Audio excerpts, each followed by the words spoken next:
The Solar Yaris has kind of been offline for a long time, so what I have here is the small battery cell that I used to use to run some of the electronics in the car.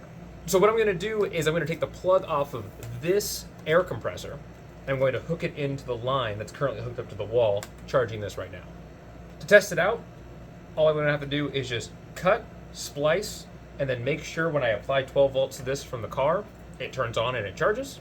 And then to make sure that the cable is running and I have negative and positive correct, I'll then try to power these lights that I will eventually put on the car. So to start, I'm going to go ahead and take an arm's length of this wire. I'm going to go ahead and make a cut there, separate, strip, and strip. So I got the wire where I want it. I'm going to go ahead and take these off the switch. And so what I'm going to use here are called Wagos. Plug this into one side of the Wago, snap it down, put this in the other side of the Wago, snap it down.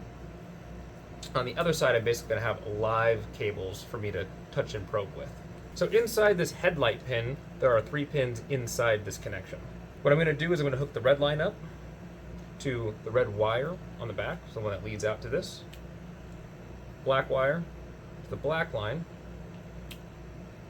And then if I hook this up to the cigarette lighter on the back of the power supply, this light should come right on. So these are the new headlights. Before I unplug anything, I want to make sure I unplug this from the wall first.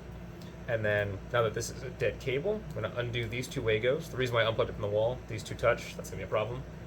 I'll go ahead and get rid of that, and I know that the red side of this one is my positive line. And so I'm going to go to the one that is red here. You take it off.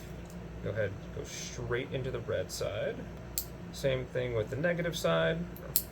So now I have a barrel jack with a cigarette lighter connector, and I can hook this directly up to the car and hook this directly into the solar input of our power supply. So it's a pretty easy solution. Basically, if the car is in the on position and this is plugged in the cigarette lighter, you'll now see this starting to charge. And so with that charging, I can then run the car just like I would normally. So if I run the car and this is charging, I now have access to a inverter.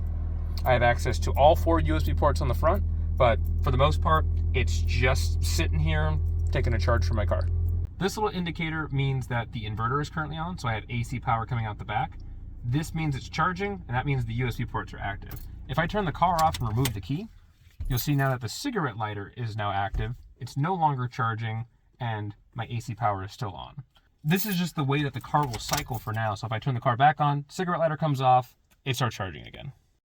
So one question you might have is, why would I put a second battery cell in my car if the car itself already produces power and it's the thing charging the battery cell? The main reason is I have a lot of electronics that I plan to put on the vehicle. And on the previous rendition of the Solar Yaris, I actually melted the alternator cable that was feeding the car because I was drawing too much wattage from the rating on the cable. I, of course, went to go add the solar system after I had already melted the cable off, but this time I have a buffer and already equipment ready to handle that extra load.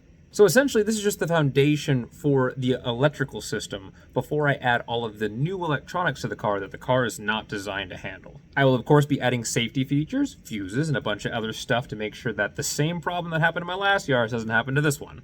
But stay tuned, and hopefully you'll enjoy what happens next.